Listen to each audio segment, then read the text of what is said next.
पक्ष विपक्ष देख रहे हैं आप, मैं हूं आपके साथ नेहा दुबे। पश्चिम बंगाल विधानसभा के बजट सत्र का आखिरी दिन काफी हंगामेदार रहा। बीरभूम जिले के रामपुर हाट में हुई हिंसा को लेकर सत्तारूढ़ तृणमूल कांग्रेस और मुख्य विपक्षी बीजेपी विधायकों के बीच सदन के भीतर मारपीट और हाथापाई तक हो गई। बीजेपी ने आरोप लगाया कि जब उसने बीरभूम मामले पर विधानसभा में चर्चा की मांग की तो टीएमसी के विधायकों ने आपा खो दिया और हाथापाई की। इस दौरान विधानसभा में बीजेपी के मुख्य सचेतक और विधायक मनोज तिग्गा के साथ मारपीट की गई। इसके बाद बीजेपी के विधायकों ने सदन से वॉकआउट कर दिया। बताया जा रहा है कि इस हाथापाई में टीएमसी के विधायक असित मजूमदार को कथित तौर पर नाक पर चोट आई है और वहीं विधानसभा में मारपीट की इस घटना के बाद 5 भाजपा विधायकों को सस्पेंड कर दिया गया है। दरअसल राज्य में बीरभूम जिले में हुई हिंसा को लेकर माहौल गर्म बना हुआ है। बीरभूम जिले के रामपुर हाट में हुई हिंसा की जांच सीबीआई द्वारा किए जाने शुरू कर दी गई है। मुख्यमंत्री ममता बनर्जी ने कहा है कि जांच सही तरीके से नहीं होने पर उनकी पार्टी सड़कों पर उतरेगी। इस बीच बीरभूम घटना को लेकर पश्चिम बंगाल के राज्यपाल जगदीप धनखड़ ने दिल्ली में आज गृह मंत्री अमित शाह से मुलाकात की है। एक रिपोर्ट देखें।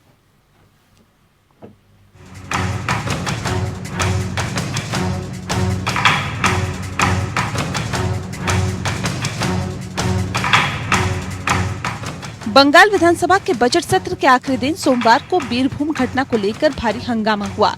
मामला यहां तक बढ़ गया कि सदन के पटल पर टीएमसी और बीजेपी विधायकों के बीच मारपीट हो गई। टीएमसी के एक विधायक को अस्पताल में भर्ती करना पड़ा। उसकी नाक से खून आ रहा था। हुगली जिले के चिंसुराह से टीएमसी विधायक असित मजूमदार ने दावा किया कि उन्हें नेता प्रतिपक्ष शुभेंदु अधिकारी ने मारा। उन्होंने कहा कि जब मैं विधानसभा के अंदर सुरक्षा कर्मियों के साथ हाथापाई कर रहे बीजेपी विधायकों को हाथ जोड़कर रोकने गया तो मेरा चश्मा टूट गया। इसके बाद विपक्ष के नेता शुभेंदु अधिकारी सहित 5 बीजेपी विधायकों को विधानसभा से निलंबित कर दिया गया। अध्यक्ष ने शुभेंदु के अलावा बीजेपी विधायक दीपक बर्मन, शंकर घोष, मनोज तिग्गा और नरहरि महतो को 2022 के आगामी सभी सत्रों के लिए निलंबित कर दिया। वहीं विपक्ष ने आरोप लगाया कि टीएमसी और सुरक्षा कर्मियों ने मिलकर 8 बीजेपी विधायकों को घायल कर दिया। बीजेपी विधायक मनोज तिग्गा ने विधानसभा के बाहर प्रदर्शन के दौरान कहा कि टीएमसी विधायकों ने उनको धक्का और मुक्के मारे। उन्होंने अपनी टी शर्ट के फटने की भी बात कही।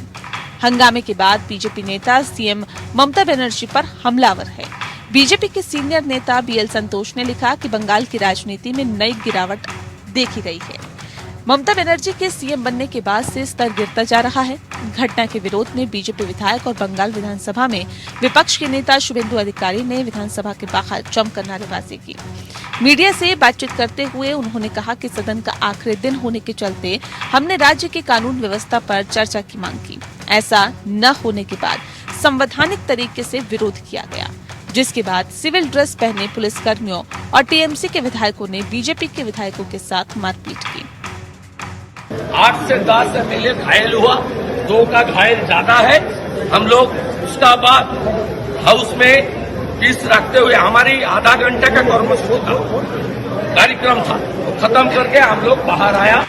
वहीं बीजेपी पर पलटवार करते हुए तृणमूल कांग्रेस के नेता और राज्य के मंत्री फिरहाद हकीम ने पत्रकारों से कहा कि बीजेपी विधानसभा में अराजकता फैलाने के लिए नाटक कर रही है। उन्होंने कहा कि सदन में हमारे कुछ विधायक घायल हो गए हैं। हम बीजेपी के इस कृत्य की निंदा करते हैं। दरअसल पश्चिम बंगाल के बीरभूम जिले में हुई हिंसा को लेकर माहौल गर्म है। बीरभूम जिले के रामपुर हाट में हुई हिंसा की जांच सीबीआई ने शुरू कर दी है। इस बीच 5 दिन के उत्तर बंगाल दौरे पर सिलीगुड़ी पहुंची मुख्यमंत्री ममता बनर्जी ने एक जनसभा को संबोधित करते हुए भी इस घटना का जिक्र किया। मुख्यमंत्री ने सड़क पर उतरने की चेतावनी भी दी। ममता बनर्जी ने कार्यक्रम को संबोधित करते हुए कहा कि सीबीआई ने अपना काम सही तरीके से नहीं किया तो हम सड़क पर उतरेंगे। उन्होंने कहा कि कई ऐसे मामलों का उदाहरण है जिनकी जांच अभी तक लंबित है। ममता की बात का समर्थन उनकी पार्टी की सांसद सुष्मिता देव ने दिल्ली में किया।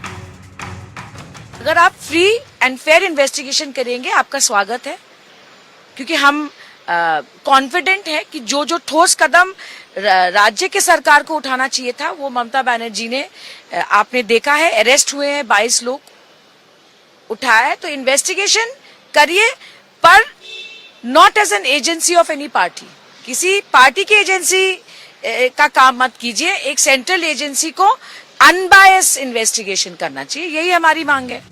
आपको बता दें कि बंगाल के बीरभूम जिले के बोगटुई गांव में अज्ञात लोगों ने 21 मार्च को 10 घरों में आग लगा दी थी, जिसमें महिलाओं और बच्चों समेत कम से कम 8 लोगों की मौत हो गई थी। विपक्ष ने इस हिंसक वारदात के पीछे टीएमसी नेताओं का हाथ होने का आरोप लगाया। कलकत्ता हाईकोर्ट ने घटना की सीबीआई जांच के आदेश दिए थे। कलकत्ता हाईकोर्ट के आदेश के बाद सीबीआई ने मामला दर्ज कर इसकी जांच भी शुरू कर दी थी। बीरभूम पहुंची सीबीआई की टीम ने बगतुई गांव पहुंचकर जले मकानों से सैंपल लिए। सीबीआई ने कथित रूप से हमलावरों की ओर से इस्तेमाल की गई कुछ कुदाल और लोहे की छड़ें भी एकत्र की है। सीबीआई ने अनारुल हुसैन नाम के एक व्यक्ति को हिरासत में लिया है। सीबीआई अधिकारियों की टीम ने रामपुरहाट अस्पताल पहुंचकर घायलों से मुलाकात की है। सीबीआई टीम ने घायलों के बयान भी दर्ज किए और घटना की जांच के लिए बीरभूम पहुंचे सीबीआई अधिकारियों की सुरक्षा में केंद्रीय बलों के 35 जवानों को तैनात किया है। Bureau report. तो पक्ष विपक्ष में दरअसल बात करेंगे आज पश्चिम बंगाल में हुए हंगामे की। विधानसभा के बजट सत्र के आखिरी दिन काफी हंगामेदार रहा। बीरभूम जिले के रामपुरहाट में हुई हिंसा को लेकर सत्तारूढ़ तृणमूल कांग्रेस और मुख्य विपक्षी दल बीजेपी विधायकों के बीच में सदन के अंदर ही मारपीट हो गई। अब सवाल ये कि मारपीट क्या संदेश देने की कोशिश करती है? क्या जनता इसीलिए विधायक बनाती है और विधानसभा पहुंचाती है ताकि मारपीट की जा सके? और अगर इस तरह की ही मारपीट होगी तो जनता से जुड़े हुए मुद्दों को कैसे उठाया जाएगा? इस विषय पे आज हम तफसील से चर्चा करेंगे। खास मेहमान हमारे साथ मौजूद हैं, उनसे आपका परिचय करा देते हैं। भास्कर घोष जी हमारे साथ है, लीडर है बीजेपी के, साथ ही संजय चक्रवर्ती जी हमारे साथ है, लीडर है टीएमसी के। आप दोनों का बहुत स्वागत है। एक बहुत महत्वपूर्ण सवाल मेरा संजय जी आपसे है, ये जो आज सदन के अंदर हुआ, भले ही कुछ नया ना हो, लेकिन सर मारपीट तक की नौबत आ जाना, जनता से जुड़े हुए जो मुद्दे हैं उनको उठाने यहाँ पर प्राथमिकता होनी चाहिए विधायकों की, लेकिन यहाँ पर क्या प्राथमिकता है सर? क्या सिर्फ और सिर्फ राजनीतिक रोटियां सेकना और मारपीट तक की नौबत आ जाना, ये क्या संदेश देने की कोशिश है जनता को? एक बार विधानसभा का अनुता का वीडियो जरा देख लीजिएगा, उसमें आपको पता चल जाएगा कि मारपीट शुरुआत किसने किया था। तो मारपीट का शुरुआत जो है, जिस तरीके से बीजेपी वालों ने जिस धक्का मुक्की मारपीट की शुरुआत की हुई है, इसको एक राजनीतिक रंग देने की कोशिश की जा रही है। सिंपल वे से इसमें पूरी तरीके से राजनीति की जा रही है। जब से ये घटना घटी हुई है, बीजेपी लगातार इसमें कोई ना कोई राजनीति करने की कोशिश लगातार कर रही है। या मतलब जैसे ही घटना घटती है तुरंत जो है संसदीय दल भेज दिया जाता है। लेकिन सिंगुर बॉर्डर में जब किसान 378 दिन तक बैठे हुए थे, कोई संसदीय दल नहीं पहुंचा। 700 से ज्यादा ऊपर किसान मर गए, कहीं कोई संवेदना व्यक्त नहीं गई। लेकिन यहाँ पे क्योंकि उनको राजनीतिक रोटी सेकने का बड़ा फायदा दिख रहा है, तो इस चीज को उठाना चाहते हैं। क्योंकि किसी तरीके से आप किसी भी बीजेपी नेता का भाषण सुन लीजिएगा, वो केवल और केवल ये शिकायत है, ममता बनर्जी जो है इस्तीफा दे दे, ममता बनर्जी। ठीक है भास्कर जी, क्या राजनीतिक रोटियां सेकने की कोशिश भारतीय जनता पार्टी की तरफ से की जा रही है क्या सर? सदन के अंदर इस तरह का हंगामा, ये क्या संदेश देता है? नेहा जी, मैं बहुत धैर्य से सुन रहा था संजय जी को बात। मैं आपको थोड़ा तो राजनीति का गलियों में लेके जाता हूँ, मेमोरी लेन में लेके जाता हूँ। इस देश में सबसे पहले जो नेता इस देश को सिखाया कि राजनीतिक शिष्टाचार कैसे भंग होते हैं असेंबली से लोकसभा तक, इनका नाम है ममता बनर्जी। आपको याद है सोमनाथ चटर्जी जो one of the best speaker ever, उनके सामने कैसे ममता बनर्जी ने वो कागज फाड़ के उड़ा दिया था। यही ममता बनर्जी विधानसभा में जब सीपीएम का राज था तो कैसे यहाँ पे अशिष्टता अवहेलना किया था कैसे। बात यह है कि यही ममता बनर्जी का पार्टी टीएमसी ने दिखाया कि विधानसभा के अंदर अगर विधायक सुरक्षित नहीं है तो बाहर आम जनता नहीं। आप मुझे बताइए भास्कर जी, क्या ममता बनर्जी के पद में चिन्हों पर चल रहे हैं क्या? आज शौकत मुल्ला किसका विधायक है? नहीं, शिष्टाचार की बात कर रहे हैं सर। ये क्या शिष्टाचार का आपने एग्जाम्पल दिया? ये अभी संजय जी को आपने सुना, ये सीधे तौर पे कह रहे हैं कि भारतीय जनता पार्टी के विधायकों ने मारपीट शुरू की। नेहा जी सुनिए, तो आज अगर विधानसभा का वीडियो रिकॉर्डिंग पब्लिकली रिलीज करने का क्षमता है ममता बनर्जी के पास, जिसका स्पीकर कहते हैं आमरा ओरा। हम लोग उन लोग स्पीकर के पद पे बैठे वो कैसे ये शब्द यूज कर सकते हैं। तो आपको पता चला कि आज शौकत मोल्ला हमारे विधायक नहीं है। वीडियो रिलीज कीजिए कल कि शौकत मोल्ला अपने गुंडे लेकर के, हरमाद लेकर के कैसे। ठीक है संजय जी, क्या वो वीडियो रिलीज किया जाएगा क्या ममता बनर्जी की तरफ से, सरकार की तरफ से? बताइए। हम करते हैं आपके चैनल के माध्यम से। मैं बिल्कुल चाहता हूं कि पूरी की पूरी अनकट वीडियो जो बीजेपी इस समय रिलीज कर रही है उसकी जगह पे पूरी अनकट वीडियो आप सीसीटीवी कैमरा आप रिलीज करके देख लीजिए, आपको सब पता चल जाएगा कि बीजेपी किस तरीके से इस तरह के राजनीति, जैसे लोकसभा का सब प्रचार लाशों पे राजनीति करना बीजेपी। ये जुमलेबाज और झूठी पार्टी है, इनका काम ही यही है कि ये जुमलेबाजी काम करते हैं। इतिहास गवाह आप ममता बनर्जी का बता रहे थे, इतिहास गवाह आपका है। 1993 में आपको अच्छी तरीके से याद होगा कि आप लोगों ने किस तरह से उत्तर प्रदेश विधानसभा में लोगों को मार के याद करिएगा अपना हिस्सा। एक एक करके बताइए। पिता के साथ आप जब बोल रहे थे, मैं नहीं बोल रहा था। ठीक है, मुद्दे पे आइए सर, रखिए अपनी बात रखिए संजय जी। जैसे ही आप लोगों को सही चीज बताना शुरू कर दिया जाए, आप लोग तुरंत मुद्दे से भटकाने की कोशिश करते हो। ये देश की राजनीति हो रही है, यही चल रहा है इस समय। महंगाई एक बहुत बड़ा मुद्दा है। इस मुद्दे को किसी तरीके से डाइवर्ट करने के लिए लोगों को केवल एक बरगलाने की कोशिश कर रही है और इसके पास कोई काम नहीं है किसी भी तरीके से, क्योंकि वहां पे सीबीआई की जांच हो रही है, वहां पे पुलिस अपनी कार्रवाई कर रही है, गिरफ्तार किए गए हैं लोग। नहीं, आपने अभी थोड़ी देर पहले बोला था कि जो विधायक हॉस्पिटल में भर्ती हुए हैं वो नौटंकी कर रहे हैं, नाटक कर रहे हैं। आपने फोन पे बोला था सर, टीएमसी के विधायक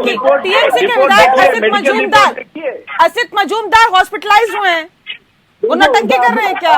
उनका एक्सरे देखिएगा, उनको बातें में उनका लाश तोड़ा गया है, उनका एक्सरे देखिएगा। बाकी जो उनके विधायक जो भर्ती हुए हैं, आप उनको 3 दिन के बाद खुद ही अस्पताल से बाकी कौन विधायक भर्ती हुए हैं? बाकी कौन से विधायक भर्ती हुए जो नौटंकी कर रहे थे? बीजेपी के जो 2 विधायक एडमिट हुए हैं उनको भी देख लीजिएगा।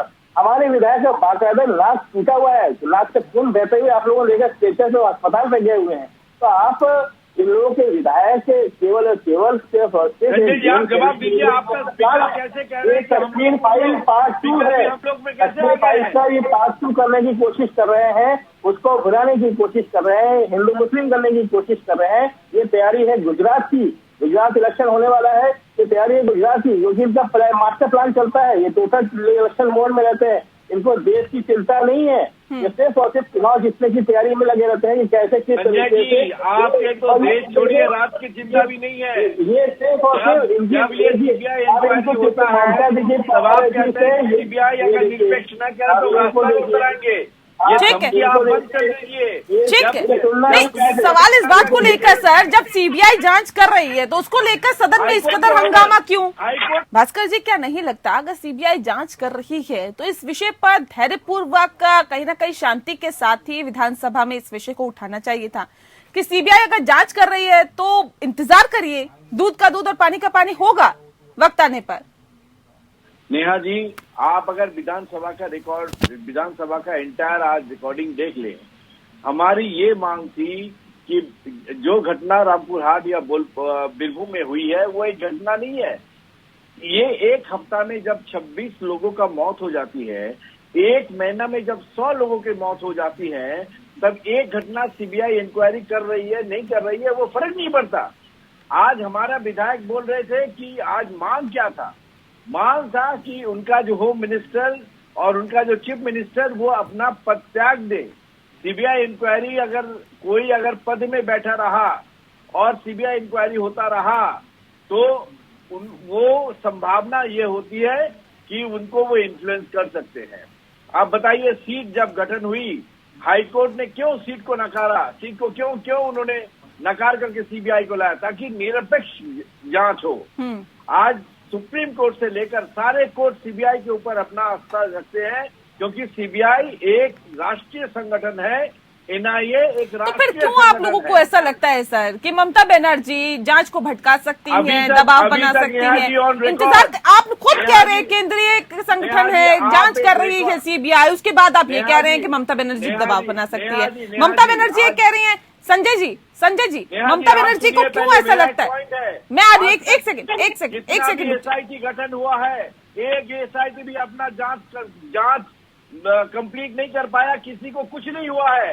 ये सारे आईवाश है, चाहे वो अनीश रहमान का जांच हो, चाहे वो किसी का हो जाए। इसीलिए आम जनता से लेकर कोर्ट तक एसआईटी सीट के ऊपर कोई भी उनका रास्ता नहीं रहा। इसीलिए सीट को हटा करके माननीय हाई कोर्ट ने सीबीआई इंक्वायरी किया है। तो ठीक है ना सर, फिर धैर्य के साथ कहीं ना कहीं आपको शांति रखनी चाहिए ना, आपको भी इंतजार करना चाहिए। सीबीआई जांच कर रही है, जो उसकी रिपोर्ट होगी वो आगे सौंपी जाएगी, फिर इतना हो हंगामा क्यों? संजय जी, क्यों आप लोगों को ऐसा लगता है, ममता बनर्जी को ऐसा लगता है अगर सीबीआई जांच सही नहीं हुई तो जी मैं तो धरने पे आ जाऊंगी, प्रदर्शन कर दूंगी? सर ये क्या परिपाटी सिखाने की कोशिश कर रहे हैं विपक्ष? एक सेकंड रुक जाइए भास्कर जी, धैर्य रखिए, संजय जी को बोलने दीजिए, फिर मैं लौटती हूँ आपके पास।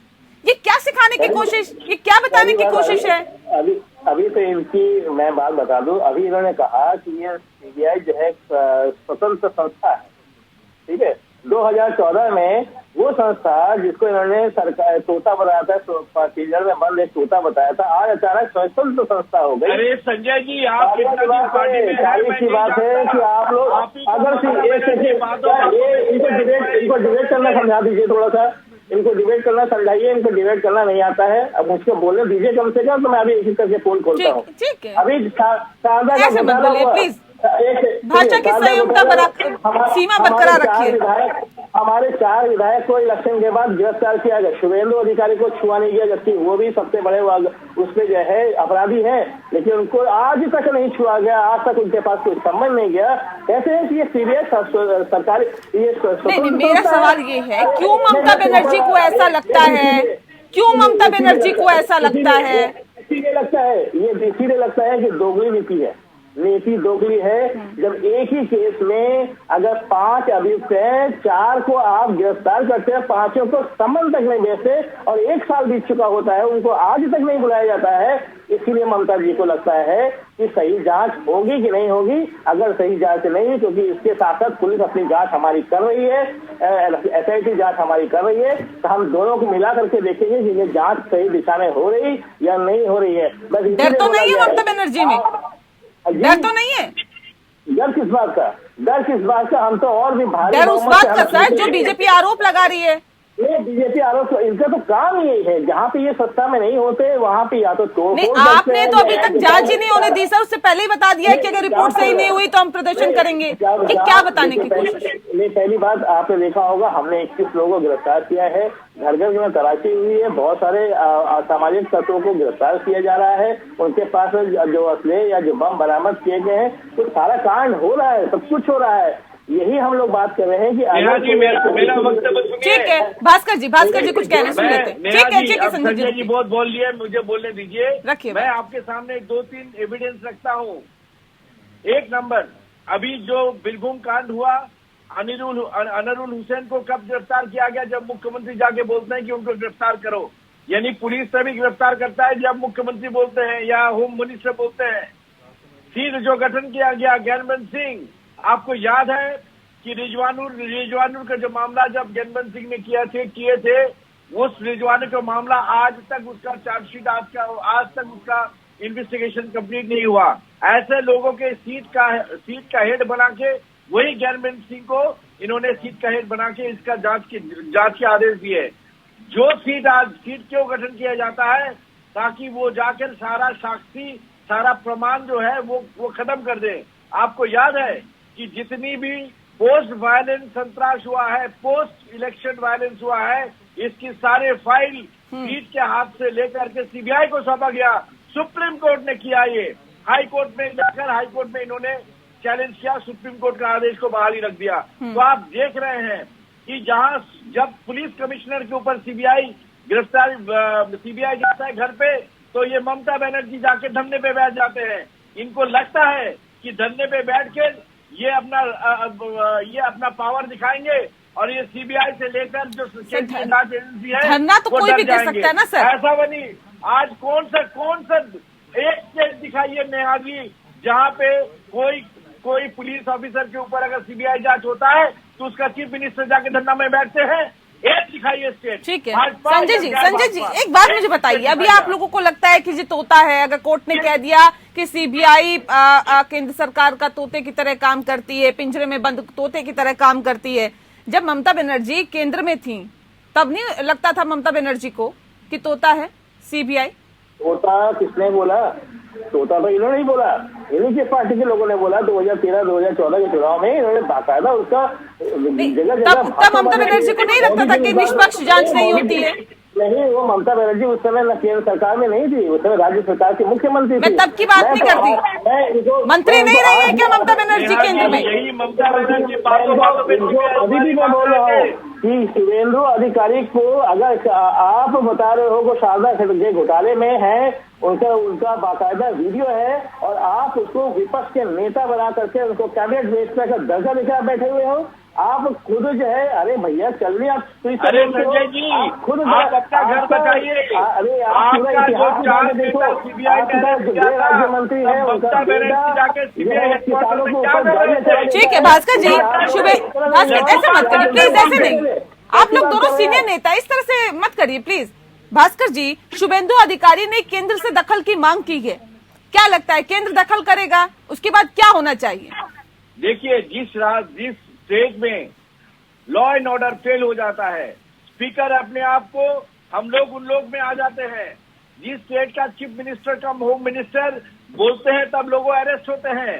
जिस स्टेट में एक हफ्ता में 26 मर्डर होता है, जिस स्टेट में people and post pole violence में हजारों लोग को कत्ल किया जाता है, जिस स्टेट में 10,000 लोगों के ऊपर सब कुछ हो जाता है, लेकिन फिर भी पश्चिम बंगाल की जनता टीएमसी को चुन लेती है। देखिए, पश्चिम बंगाल के जनता चुना या और कुछ करके इन्होंने आया? नहीं, क्या करके हराया बताइए ना। अगर जनता इनको चुनी होगी तो ये जो घटना करी है, इस घटना करवाने के लिए जनता नहीं चुनी होगी। विरोधी पक्ष का भी अपना हक होता है, और ये ममता बनर्जी का टीएमसी चाहते हैं कि ये विरोधी शून्य हो जाए, जो मुमकिन नहीं है। शिष्टाचार की भी क्योंकि हम बात कर रहे हैं, विधानसभा में जो कुछ हुआ क्या वो शिष्टाचार को दर्शाता है? क्या यही शिष्टाचार है क्या? और सीबीआई अगर जांच कर रही है तो सर थोड़ा सा तो धैर्य रखना चाहिए, कम से कम ऐसा संदेश तो नहीं देना चाहिए कि जनता ने क्या किसको जनता से जुड़े हुए मुद्दों को लेकर या फिर उनको उठाने के लिए विधायक बनाया, विधानसभा पहुंचाया, लेकिन वहां पर गुंडों की तरह, मवालियों की तरह मारपीट हो रही है। तो ये क्या संदेश देने की कोशिश है? क्या एक बेहतर संदेश है क्या? ये मुझे लगता है कि इस पर सोचने विचारने की जरूरत है। बहरहाल बहुत शुक्रिया आप दोनों मेहमानों का हमारे साथ इस खास चर्चा में शामिल होने के लिए। पक्ष विपक्ष में इतना ही, नमस्कार।